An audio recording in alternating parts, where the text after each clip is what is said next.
in a series of blunders where I just made every mistake you can possibly make.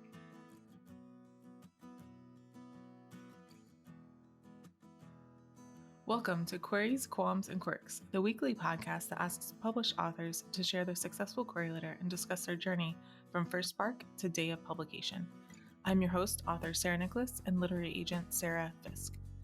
Today we're going to be joined by Ashley Winstead. Ashley is the author of In My Dreams, I Hold a Knife, which has received positive reviews from the New York Times and Publishers Weekly, among others, and has been named one of the best debuts of the year by CrimeReads and Library Journal.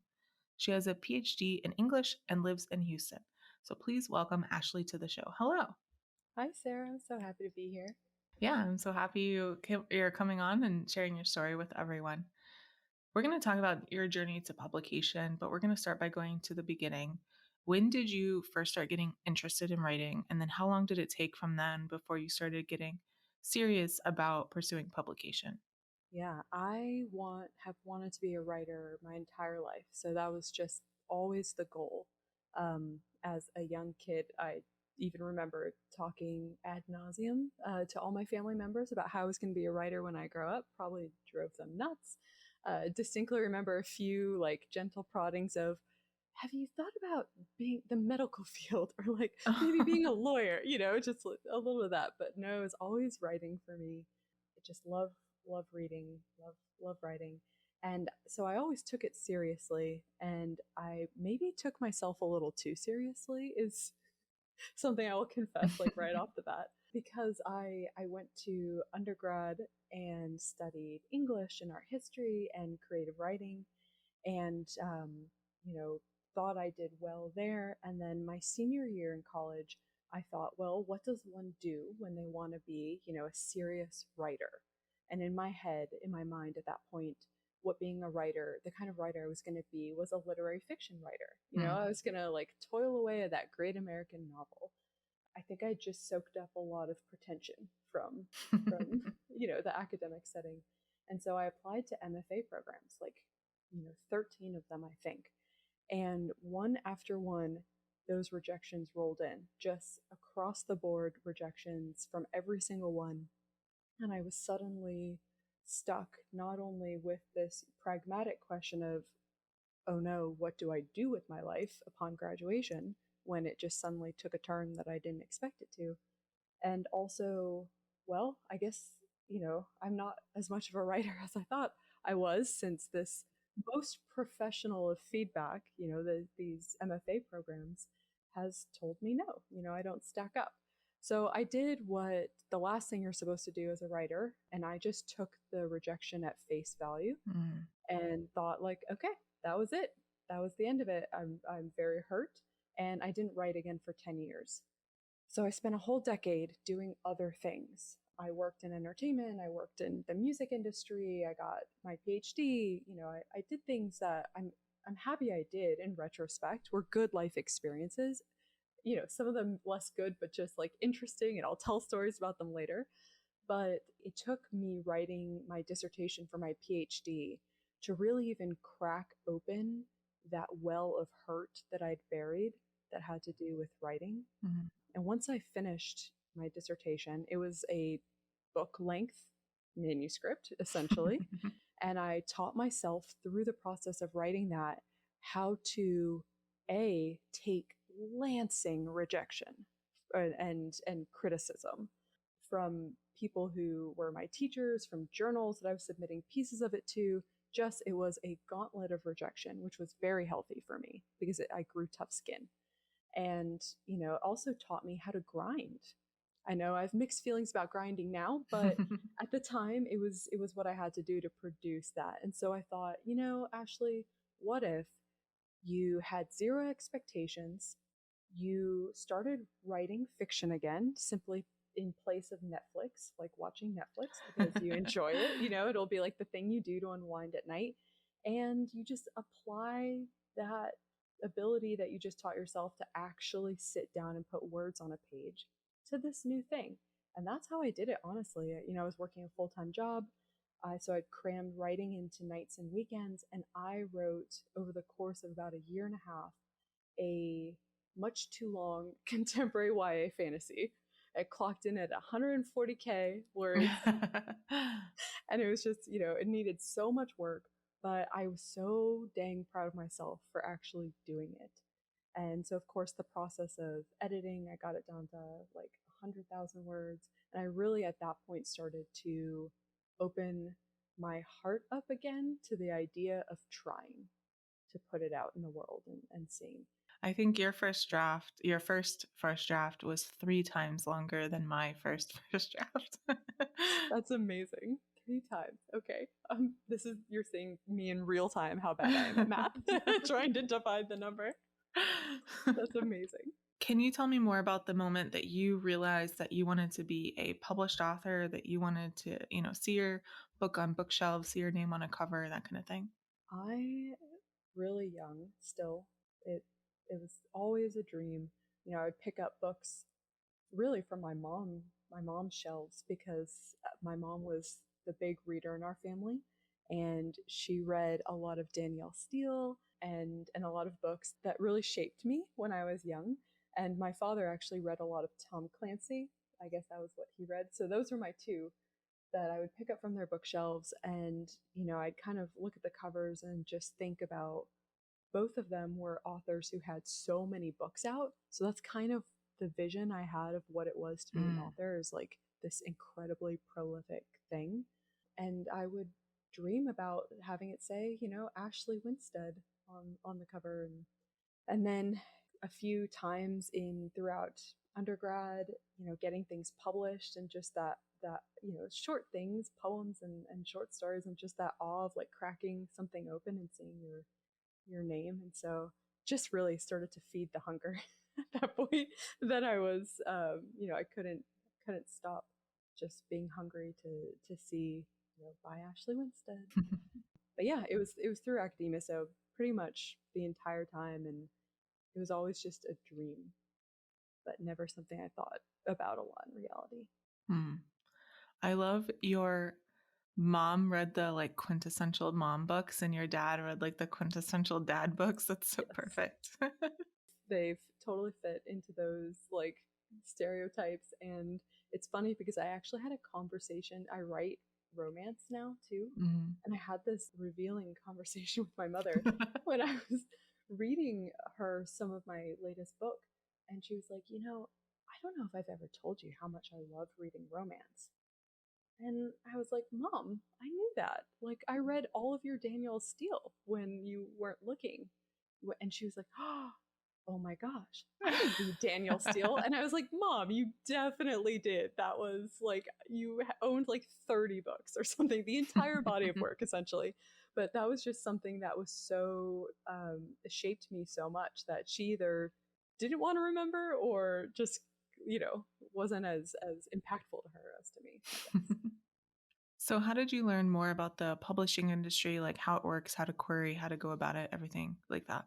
Oh, in a series of blunders where I just made every mistake you can possibly make. I looked at the wrong information. I struggled to find information about agents.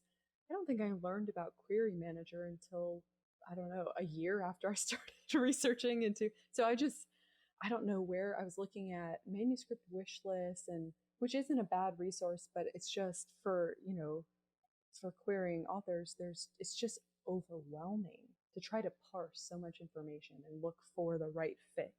I also knew that my manuscripts needed work, and my contemporary fantasy at the time, I actually didn't know it was a YA fantasy. I thought it was a new adult fantasy because the characters were college age, and I actually didn't know that new adult was a term. I just thought my characters were this age, they were in their early 20s, and I would just query agents who were interested in fantasy.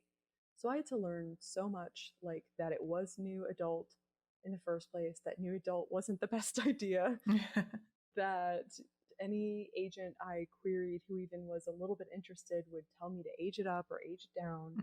So it was a very long process. And so I even did things where I paid money to have people read my manuscript. I saved up money and paid money for people to read my manuscript, and agents to read my manuscript and give me feedback. And, I think there are a lot of very legitimate places that offer that, clearly, but I don't know that I chose the most legitimate ones. And so I got very conflicting information. It was just a mess when I started looking at agents. And so, yeah, my querying journey was very long. I was just such a clueless baby. So then what happened? Can you break down your journey for us from there to signing your first book contract? Yes. So I was lucky enough to rejoin Twitter, because I was on Twitter back in the early days, like 2009. Because I was like a young person working at Warner Brothers, and they were like, "There's this social media thing. Why don't you handle it? You can be here." And so I managed a lot of Twitter accounts, got very burnt out, took 7 years off or something like that, and jumped back into Twitter right when I started seeing people talk about this thing called pitch wars, which I know you're very familiar about, and I'm sure all of your listeners are too. So I won't break pitch wars down like I usually do for people, but I started seeing pitch wars be talked about. And the thing that really hooked me was that it seemed to be like a really accessible and friendly program to people who, like me, had no clue what they were doing and were just not well connected, knew no one in the industry. It really felt like even if you didn't, you still had a fair shot. And also the way that people talked about it as being for people who weren't ready for querying, who knew that there was something wrong with their manuscript, but they just couldn't figure out what. So I got so obsessed with pitch wars and just like really, really put a lot into cutting and sharpening my manuscript, especially those first pages. And I applied to pitch wars, and I got one single mentor team request, just one, but it was the best moment of my life. I'm pretty sure that moment of getting that email for a full request from what would turn out to be my pitch wars mentors, I was more elated than any other milestone I've reached in my journey, just because that was the very first time someone looked at my work and said, like, yeah, we see something here. So shout out to Katie Beers and Lindsay Friedman for being just like huge for me. With one mentor request, I ended up getting selected for Pitch Wars class of 2018. I gutted my book with my mentors, changed it so much. They were brilliant geniuses, and I am so grateful to them. They're like, "Have you heard about pacing? It's when you actually get your readers to want to follow your book along." So they taught me a lot, and I rewrote the whole thing. I was so excited about the agent showcase, and as one does in Pitch Wars, became very close with all the other mentees in my class. And so in the agent showcase, I had really great hopes. I thought I was so close. I honestly felt like Pitch Wars was the golden ticket. And then, Sarah, I crashed and burned so hard in the showcase. Crickets. I was so devastated. And I actually, like, every dramatic stereotype, every like TV stereotype of someone who is just very upset, Did you eat ice cream out of the container? Yes. While my mascara ran down my face. And I walked around with a bottle of red wine in the dark. Just like, I don't know. I was just so sad. I love that you said you thought it was a golden ticket, because that's actually the phrase that Kelly uses like privately in our chats. Is she's like, people think it's a golden ticket and it's not. That is exactly right. It's interesting, and it's a hard thing to learn, and you almost don't want to hear it when you're you're on the other side, and because it's so exciting to think that if you get tapped by pitch wars, that it's a smooth sailing from then on. But of course that's not true. And yeah, I learned the hard way. It's one thing to be querying, just it's like, alone in your house, and your parents and your family, whoever you're close to, or your spouse knows what you're doing, but that's it. And to go through pitch wars, it kind of makes everything a little more public. Mm-hmm. And so there's that public element of feeling like, even though this is absolutely not true and no one in the writing community could pick me up out of a lineup, you know what I mean? Like, you just feel like people are aware of how you failed, and you feel like people are maybe talking about you, or I don't know, it's just all the fear gets into your head, and it just feels like a really public flop, at least to me. And the people I've commiserated with have expressed similar things. So there I was, feeling very sorry for myself, and I really had this like long phone conversation with a friend who's a Pitch Wars mentee, who was just like, Ashley, keep writing. That's literally the only thing you can do. Take all of what you're feeling, and if you can, try to make art out of it. And no one has ever said words to me that have shaped me so profoundly, because that is now my approach to all of life. Is just take it, try to make art out of it. In My Dreams I Hold a Knife was actually born when I was at my lowest post agent showcase and felt like an absolute failure. And it is a book about feeling, not just feeling like, but being an absolute failure.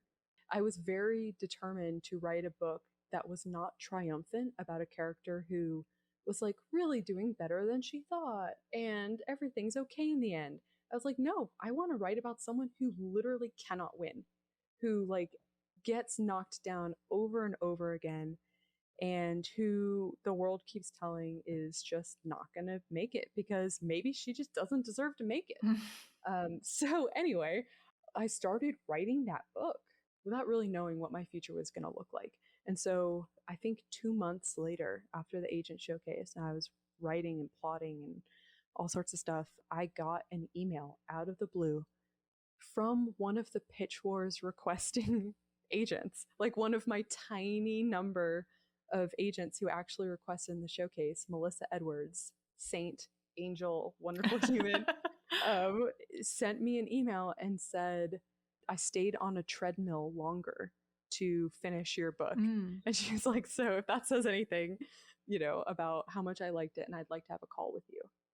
And I just could not believe it. I was actually driving in Houston traffic, Oh no. which for anyone who's aware of Houston, like knows Houston traffic, it's a lot of parts standstill.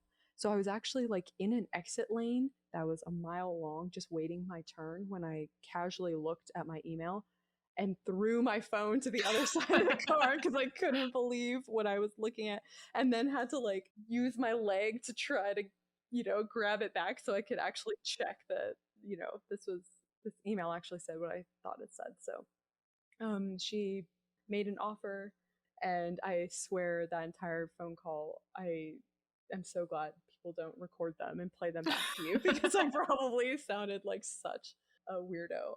I could just not believe that I was on the phone with her, and I was very scared too, very terrified to talk to her, that if I said the wrong thing, she'd be like, you know what? I changed my mind. So I ended up getting a few agent offers.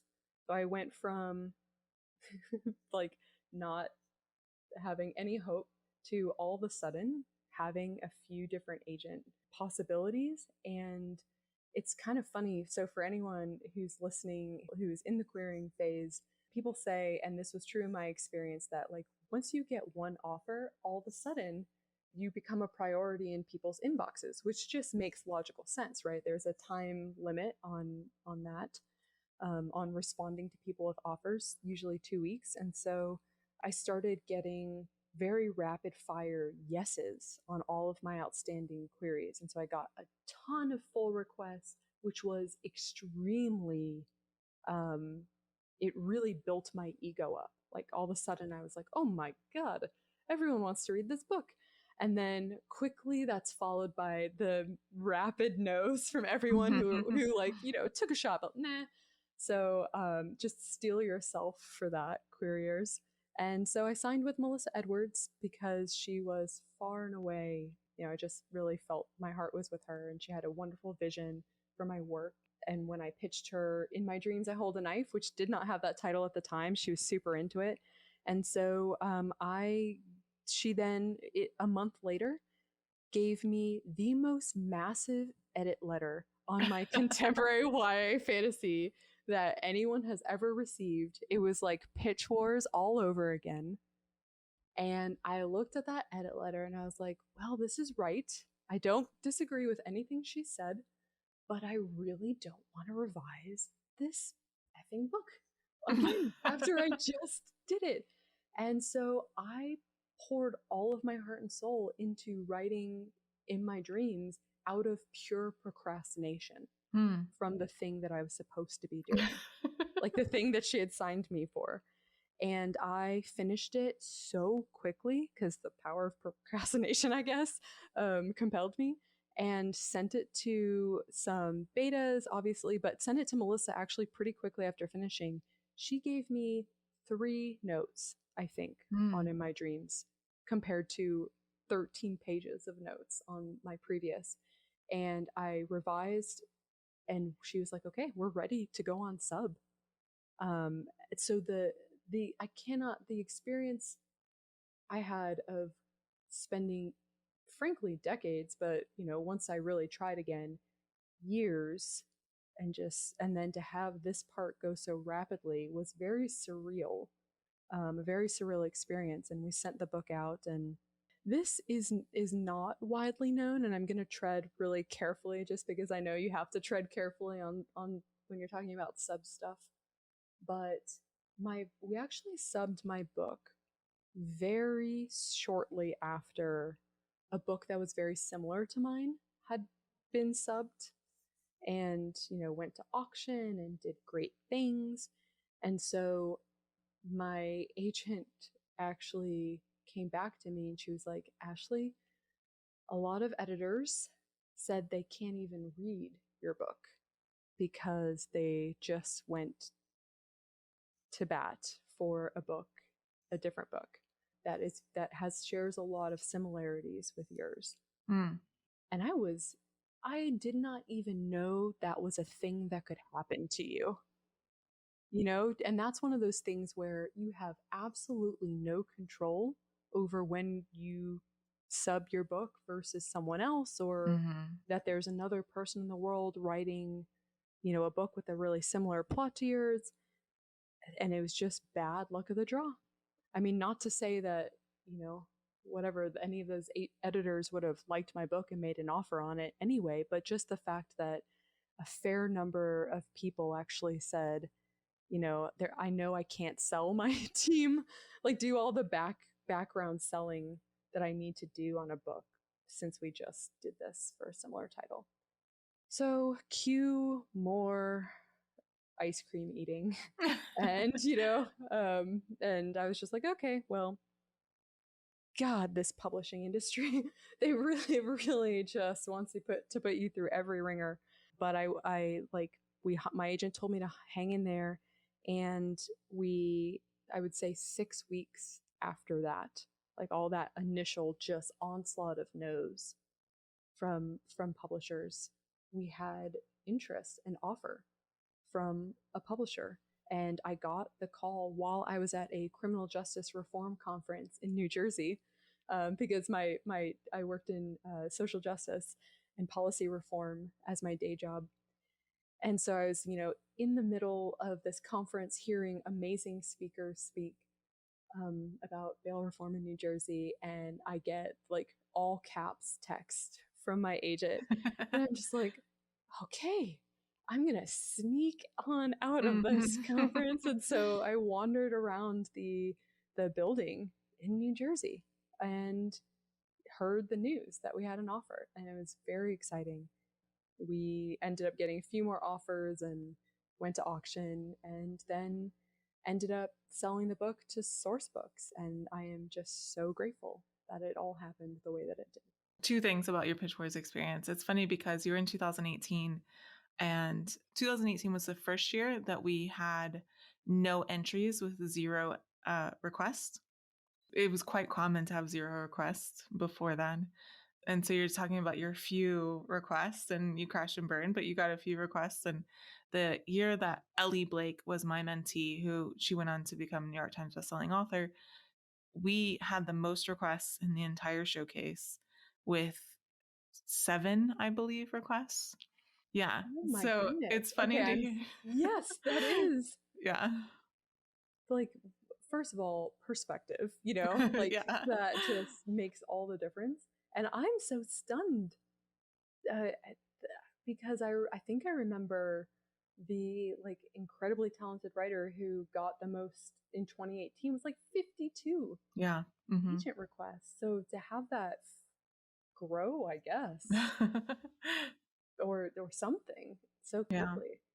Wow. And then the other thing was your experience of writing that book after Pitch Wars is not terribly uncommon. A lot of writers, whether it's Pitch Wars or just working closely with an editor, that second book or the book afterwards is comes to them a lot easier because they've learned so much about craft.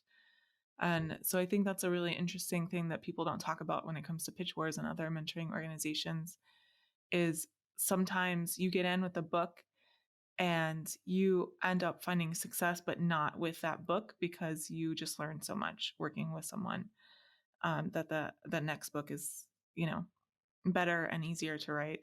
That is so true. And I honestly feel like that's how I'm going to talk about the beauty of Pitch Wars to people from now on. Is like, you are going to learn so much and you are going to get something incredible and gorgeous out of it. That may not mean that the book you're working on is necessarily the one that goes on. But yeah, that really doesn't surprise me to hear because it's like everything my mentors taught me clicked, but it had to click in this new book. The episode I did with Emily Winstrom, she talks something about that experience where going from like trying to fix the same book that she's been working on for years and years and years, and finally realizing maybe I can't fix this, but I can write a new one. It was just like a really interesting conversation. So That is actually my approach now. That's just what I do. I'm like, if something is too difficult, I'm like, you know what? Why don't I just start from scratch? And yeah. yeah, I ended up shelving my Pitch Wars book. Yeah, for me, it's always easier to start from scratch. All right. Can you read your successful query letter for us? Oh, yes. Dear Miss Edwards, thank you for requesting The Discontents, my 2018 Pitch Wars YA contemporary fantasy. 16-year-old Brett Williams balances on a knife edge between two lives. For the trust fund crowd at her fancy boarding school, she's Brett Williams, junior class queen. For the teachers and scholarship board, she's Brett Williams, full ride A+ student. But when she slips out early from a party to study and her bus is struck, she becomes something else entirely. Brett Williams, girl about to die. Like a black and white movie turning technicolor, her senses awaken, allowing her to touch the quantum connections between objects. Brett stuns herself by unleashing extraordinary power that halts the careening bus and saves the students inside. Desperate to understand her power and who or what she is, Brett strikes a deal with the students from the crash, a breakfast club of misfits that includes Nick Hunt, her beautiful, arrogant enemy. From their lair in the library, they launch an investigation that leads them through corporate break-ins, magic homecoming parties, illicit genetics labs, social club wars, and straight into mortal danger. Because Brett's show of power did more than make the girl in the mirror a stranger. It roused someone in the shadows, someone who's been tracking Brett, leaving eerie clues behind. The witness who ends up dead, the stranger who flees her on the street, the masked men who attack on Halloween. When she finally comes face to face with the tracker and people she fears most, everything Brett used to believe turns on its head. They offer everything she's always wanted: family, identity, and oh God, the power. But taking it means sacrificing the life she built and everyone she loves. The Discontents is a dual POV novel for fans of V. Schwab, Maggie Stiefvater, and Laini Taylor, complete at 93,000 words. It's a standalone book with series potential. Like Brett, I'm a former scholarship student, although I went a little overboard by spending 6 years getting my PhD in English. I work on social and economic justice issues by day, and these themes inform my writing, as does my obsession with slow burn enemies to lovers romance. As per your request, I've attached the full book as a Word document. Thank you for your time and consideration. Best, Ashley Winstead. Oh, cringe. How has your experience been since signing your contract? Especially, were there any surprises along the way? Once again, the theme is that I know nothing Jon Snow, or just like perpetual baby or something. I don't know. I hate to it's probably very dismissive. I should unpack why I keep referring to myself like that. But I just, yeah, everything has been a learning experience. So I didn't know how formal to be with like from small things like the fact that I would start all of my letters, emails, like people's address, dear Mrs. Oh, goodness. or dear, yeah, just total noob. And from that, just to I've had to learn once again through a series of blunders what it's like to edit a book with an editor and a publisher and work on promotion and marketing of that book. And then, the sometimes traumatic process of having it out in the world, which feels very vulnerable. Like every new thing was a thing that I had so much anxiety about and thought was going to be with every single thing is like what I thought was really important. And having now gone through the process of getting my debut out, I mean, it was like I thought if I wasn't on a most on all the most anticipated lists, for example, that my book was going to be a flop. I thought that because my pub date got moved, that meant something bad about my book. I worried about the fact that it took maybe a few hours for people to get back to me. It was just like all the things that I again cringe now, and I'm just like, that is par for the course. And actually, you were doing great, old Ashley. You're doing fine. I didn't realize two specific things that I didn't know before going in were really how little control authors have over their titles and their covers. That was very revelatory to me. How little control you have over your marketing, which I know is a fraught subject, but I love to talk about fraught subjects and just, talk about things you're not supposed to talk about. But I didn't know how to ascertain how much marketing support I was going to get. And so I asked very blunt questions about things like that you're probably not supposed to ask. And luckily, I directed most of those to my agent, so she caught them before they could then go on to my editor. So that's what a piece of advice for everyone else who's new. Direct most things to your agent first, because she or he, they can definitely catch things and keep you from making a fool of yourself. I will also say that I didn't realize that what's most important in your book's life was really like the month that it's out. So I got really concerned and anxious about promotion of my book and whether it was getting out to enough people and whether it was being covered enough or, again, as much as I hoped. And really, I was spending a lot of calories wasted on things that would have been, I don't know, mental energy that would have been better put to use somewhere else. And everything turned out okay. So I guess basically what I'm trying to say is like a gentle virtual hug to anyone who's listening. Every step from querying to getting an offer on your book, which is amazing, to then going through the editing and promotion process feels so absolutely terrifying, and like you're the anomaly and that you are the one for some reason who things aren't working out for, or everyone's doing better than you. And that is just like 99.9% I'm certain that that's not the case for most people. So yeah, it is nice to know you're not alone, though, when you finally get the courage to vent about these things to other authors who are in the same boat, and everyone feels the same way. It is time for our quick round. I call it author DNA, just classifications that we like to put writers in. Are you a pantser or a plotter? Absolute plotter. Do you tend to be an overwriter or an underwriter? Overwriter. I would have guessed that. Do you tend to write better in the morning or at night? Night. When you start with a new story, do you typically start with character or plot or concept or something else first? Characters. Do you prefer coffee or tea? Coffee. Whenever you're writing, do you prefer silence or some kind of sound? Absolute total silence. When it comes to the first draft, are you more of a get it down kind of person or a get it right kind of person? Get it right, sadly. And what tools or software do you use to draft? Just Word. Do you prefer drafting or revising more? Revising. Do you write in sequential order or do you hop around? Complete chronological order. And final quick round question, are you an extrovert or an introvert? An introvert. All right. So the show is called Queries, Qualms, and Quirks. We already read your query, and now we're going to talk about the second cue. What were some of the worries that you had on your journey, and were they realized, or did you overcome them, or how did that shake out? Yes, I think that I came in and told you all my worries through the writing process. I really led with my worries. I'm sorry about that, Sarah.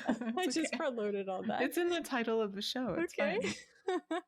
So yeah, as you have probably heard, I worried about everything that you can possibly worry about. Plus, I invented things to worry about. I am a big chronic overworrier, but at 35 years old, I have finally come to love and appreciate that about myself and accept that about myself, that I am just going to worry about things. Yeah, specific worries include everything from having my book be published and absolutely not a single soul read it or even know that it existed. I would say that was my chief number one worry.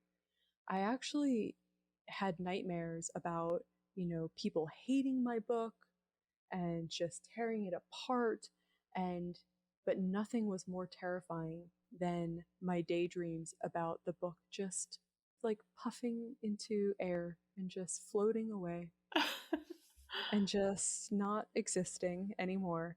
And so I will say that I probably owe my agent, publicity team, and editor of my debut book lots of chocolates or whatever their favorite comfort things are, because I sent them so many frantic emails. Like, is it bad that this happened? Are we good? Are you going to plan to do this, this, and this? And I am a person who enjoys control and a control enthusiast, which is, I think, usually what's coupled with being an over worrier.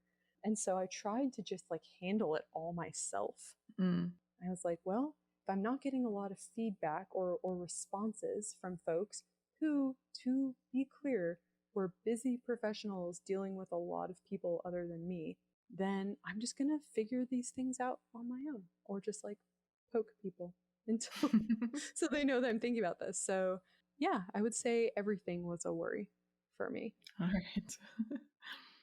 And now we're going to talk about the third cue. Do you have any writing quirks? Is there anything about your writing process is different or interesting or unique?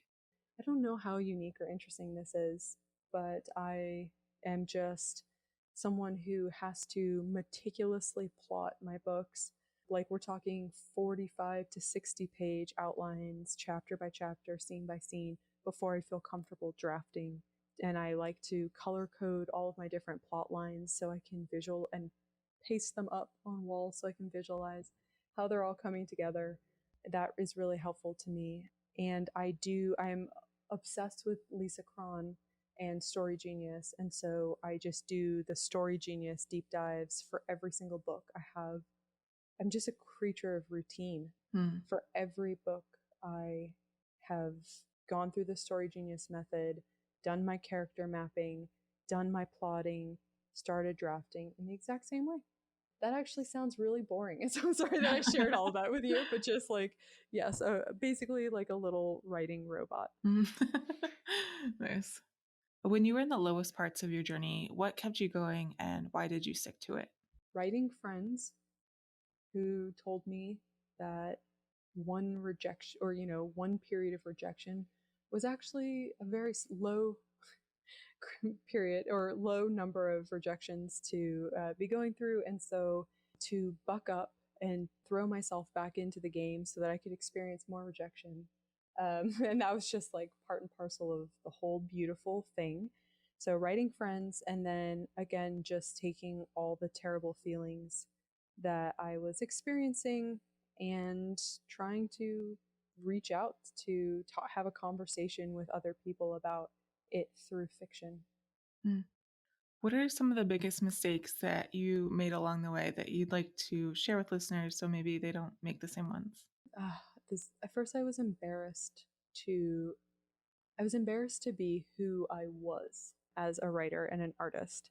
And what I mean by that is I spent, 4 years in undergrad and then 6 years in grad school. So I spent a huge chunk of my life, like a third of my life, in academia, particularly in grad school. And I think I just swallowed hook, line, and sinker the idea that, good fiction was literary fiction, was highbrow fiction.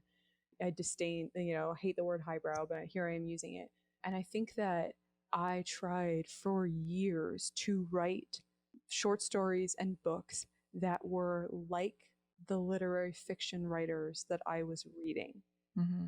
Because when I thought about writing about things I was actually interested in, like sorority girls and, like female friendships and love, romantic love, God forbid, and, high drama, theatrics, I'll be honest.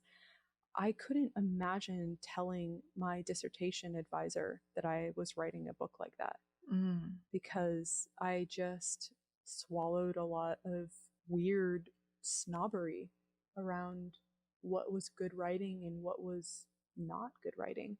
And so it took me so much longer than it should have or could have to write things that I actually loved and connected with.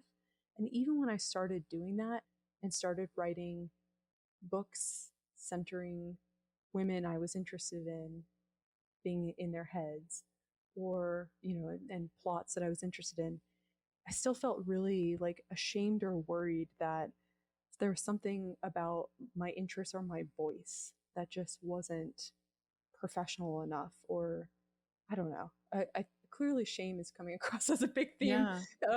I hear it. So, but I just would strongly urge other writers to let go of any sort of pressure they feel to write like someone else, and to just disregard anyone who tells you that something is good and other things are not. Mm-hmm. Like if something brings someone pleasure and it's something that people enjoy, that is good, and I like die on that hill. Occupy and own your unique angle and your unique voice, because I promise there are other people out there who are going to be interested too, and there will be an audience for you. Yeah. Can you share with listeners one of the most important lessons you learned on your journey to publication? Take a chill pill. I guess. That's a good one. Yeah. Nothing is as bad as it feels in the moment. But saying that, you are allowed to feel as crappy as you like. Let yourself feel. I'm not here to feeling shame anyone, because I strongly believe in like letting yourself just embrace that darkness. That has like, there's no choice for me. I have to do it. Like I can't even decide not to, because that's, but know that that thing that feels like such a massive hurdle now, such a massive big deal, such a massive rejection or loss, it will fade. And as much as you can get perspective on it as fast as you can, the better off you'll be. Because then you'll just be ready to, like, faster to get in there and kick more butt writing, which is the only thing you have control over. Yeah. I call this the acknowledgments portion of the podcast. This is not a business that most of us succeed in completely on our own. So, who are some of the people who helped you along the way and how? And I know you've mentioned several of them as you've discussed your journey. Yeah, I love this portion because there's nothing I love more than telling people that I love them. Maria Dong, who is one of my Pitch Wars 2018 co-mentees, is the person who basically picked me up off the floor from her home, thousands of miles away via phone calls, when I was most at my lowest. And so I probably wouldn't have kept writing in my dreams if not for her. So huge shout out to her. And I will just say, like, I have a really small CP group, but they're the best CP group. Lissa Smith, who's a current Pitch Wars mentor this year, and just announced her beautiful YA fantasy series is going to be published by Harper Teen, has been in the trenches with me since 2018, and she's just a gem and a wonderful person. My grad school friends, honestly, became friends for life, and especially Kate Boswell, who is just the person I write everything for. It's like me and Kate when I sit down at my laptop. I'm having a conversation with those two people. Ashley, before you go, could you tell us about your upcoming book, Fool Me Once? Yes. So this is my Fool Me Once is coming out April 5th, 2022, and it is my romance/women's fiction debut. It is a second chance enemies to lovers story, which, as you heard in my query letter, I love a good enemies to lovers story. So it follows Lee Stone, who is a total badass at her job as a communications director at an all-female electric vehicle company in Austin, Texas. So I set it here in Texas. Her dream of dreams is to pass a clean energy bill in Texas, of all places. So this is a cathartic politics book. And so this is also a fantasy then? Yes, exactly. Forget women's fiction. This is contemporary fantasy.